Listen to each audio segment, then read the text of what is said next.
I'm going to be talking to Bruce Anderson, who's the chairman of Abacus Data, an Ottawa-based polling firm, about changing attitudes of Canadians towards climate and the energy transition.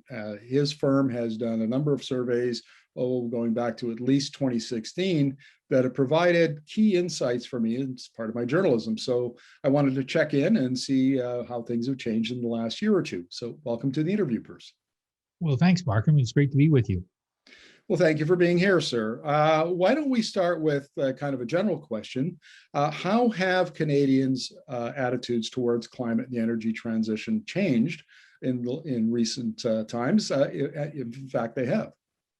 Well, they have changed a lot. In fact, you said since 2016, I remember that I started working on the issue of climate change and how people felt about it relative to the oil and gas sector, going back to the time of the Kyoto Accords. I've been watching it for a long time, and for the longest time, things really weren't changing. There was a good kind of 20-year period there where people said, well, we should do something about this, but there wasn't that much of a sense of urgency about it.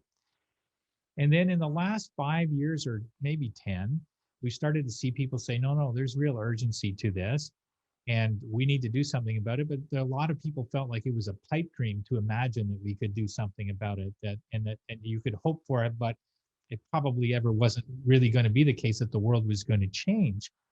And then we went into a phase where people said, well, if we did change, it would be a source of great economic hardship, carbon pricing and destruction of industries and that kind of thing. And now, and also alongside that, people saying it was a matter for, political debate as to whether or not this was going to happen, that there was going to be some sort of a transition. Now, everything I think has changed in the last couple of years as people have stopped believing that it's a pipe dream. They believe that the world is changing. People will disagree about the pace, but almost nobody thinks that we're not headed towards a lower carbon economy. Whether it's fast enough or not, again, debatable, but the old binary to do it or not to do it is really off the table. And we've seen that in Canadian politics too. And I think also people look at the largest corporations in the world and say, they're making the change. They're getting on with it. This is not debatable. So I think a lot has changed, and I'm quite encouraged by that. One of the things that I've noticed in talking to Canadians about this, Bruce, is that they now see it not so much as a penalty we must take to fix the global warming, so much as there's a huge opportunity here for Canada and for me personally, if we jump on this and enact the right policies and we get out in front of it. And would you agree with that? 100%. I think that used to be climate action was almost exclusively out of a sense of obligation. And now it's equal parts obligation and opportunity. And depending on where you are in the country, it might even be more opportunity than obligation. And a good example of that is in the automotive sector, where people went from thinking, well, electric cars that's a kind of a curiosity and it'll never really catch on, to now, the majority of people say the next car that they buy is probably going to be, or they're going to take a very hard look at an e-vehicle or a hybrid. And so when they think about the auto manufacturing sector, to the larger point you're raising, they go, well, if we're not involved in e-vehicle manufacturing, we're going to lose out on the way that the world economy is changing. And Joe Biden has really kind of put point to that whole idea by describing the change that he sees for the Canadian economy. And Canadians know that we'll lose competitiveness if we don't move in the same direction. Well, let's talk about climate policy then, particularly in Canada.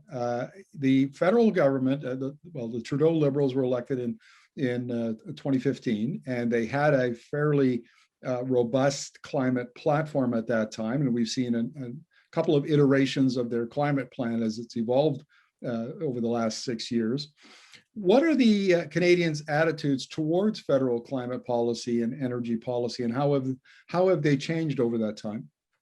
Well, one of the things that's interesting to me is that a lot of the people, quite rightly, who are experts in this field and worry about the kind of policy that we need are very focused on targets and timetables. By what percentage should our emissions go down relative to a 95 or a 2005 benchmark by 2030? The public doesn't really follow that debate very well or very much. They tend to think, I think we should have targets. I don't think that we need to know exactly how we're going to meet all of those targets, because we do believe that innovation is going to produce ideas that we can't think of right now, but they do believe in that. So the target debate at the elite level is very important because it affects the policy parameters, but the public doesn't really get involved in that debate very much. When people have had the experience of significant debates about certain policies, what should we have a carbon price as a good example? This has tended to suffer, I think, from the standpoint of the critics of a carbon price, from a bit of the folks who cried wolf sentiment. Like, a lot of people now have had experience with carbon pricing, first in BC and then across the country, and their experience of it is not that it has really destroyed the economy or changed the standard of living of people. And so it's a little bit like the people who said that if we legalize marijuana, our country is going to go to hell in a handcart, and people are now saying, well, that didn't exactly happen. And on carbon pricing, it's kind of the same. So I now think that those who are more the laggards on climate action have a burden of responsibility to say, well, what exactly will you do that will not only attenuate the emissions, but catalyze the development of our economy into those clean technology, low carbon economy, attract investment from around the world ways. And that's a different conversation heading into this election than any that we've seen before. Before we talk about the upcoming federal election, whenever that might be, let's talk about Joe Biden and his climate policies and energy policies. What impact are those policies, and particularly the changing narrative in politics in the US, what effect are they having on Canada? I think quite a big impact. I think one of the points of friction naturally in Canadian policy is businesses often make the argument that we can't be too far afield from US regulation, US taxation, otherwise we'll lose competitiveness. This is such an important trading relationship. And I think, on the whole, that's a fair and important argument. But Joe Biden has increased corporate taxes, which has, I think, opened the door, at least for Canadians, to hear the possibility that to try to deal with our fiscal situation post-pandemic, who knows where corporate taxes need to go, but it will be impossible for those same voices to argue that we can't increase taxes here because we'll lose competitive with the United States. And that is true as well on carbon and climate action.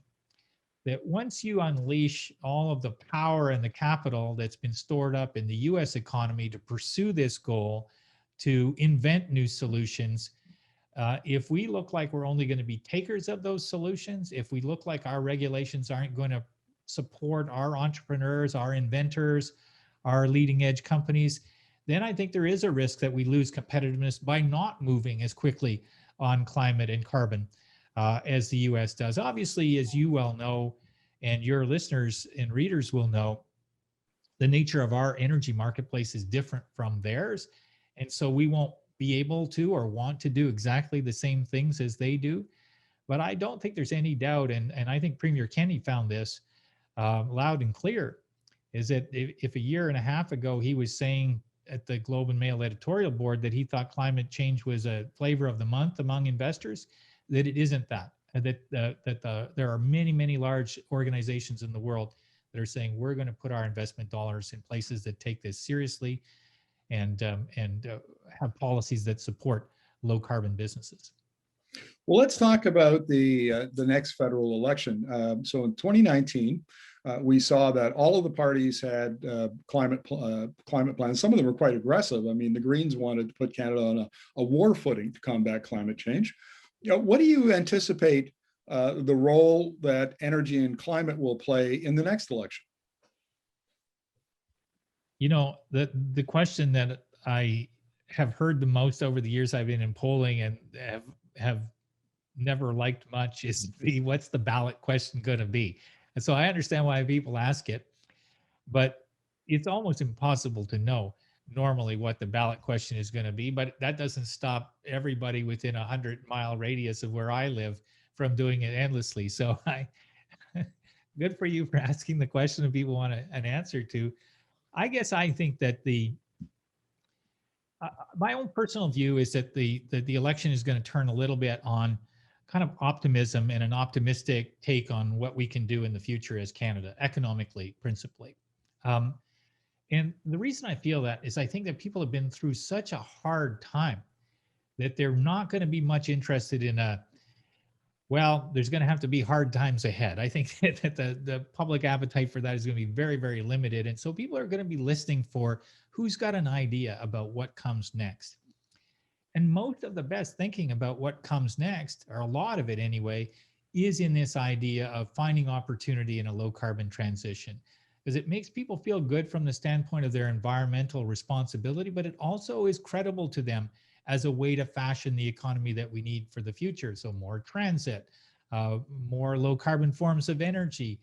And in particular, I think for oil and gas producers, it's really not saying you need to be out of the energy business. It's saying you need to make that lowest carbon barrel in the world if you can find a way to do that or get closer to that goal, because people don't want to penalize fossil fuels because they're fossil fuels. They want to reward less carbon in the atmosphere because they're worried about climate change.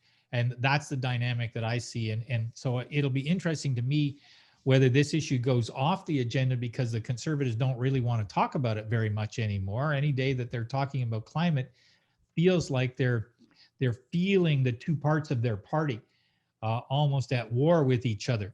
The part that says we can't win any seats in Ontario or in Quebec or Atlantic Canada or in BC if we're not serious about this issue, and the parts in Alberta that say being serious about this issue feels like a real threat to our livelihood, or at least an affront to our sense of the value that we bring to Confederation, which I don't think is really the right read on where the rest of Canada is. But I guess I think that the Liberals will want to talk about a low carbon transition, and I'm not sure where the Conservatives are going to be at this point. Final question, Bruce. The federal budget rolled out billions and billions and billions for various projects. We saw just last week a $10 or $11 billion transit investment in Ontario, for example, but we're seeing it all over the country. As those kinds of projects roll out and they create jobs and they create cleaner, cleaner cars, cleaner buses, and so on, does that create some momentum for, support for climate initiatives and for energy, clean energy investments? I think it does. I think that we've seen for years a phenomena where people were seeing our biggest cities become more densely populated, our roads become more congested, and the feeling that you can't get anywhere within a community become more frustrating for people. So that's separate and apart from air quality issues and that sort of thing. I think people have seen transit systems in other parts of the world develop in a way that makes them think, well, it would be cool if we had that. There's a lot more people who now say, if we could just have a little bit of high-speed rail, it would be better than going to the airport and getting, especially for short-haul flights. So I think that all of these things kind of work as a piece. More bike paths, more foot paths, fewer cars, more transit.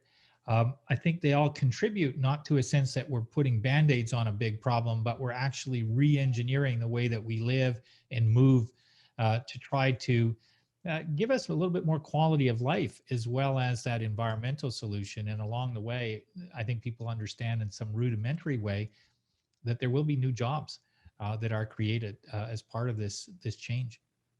Bruce, really appreciate your insights. Thank you very much. We'll look forward to the next one.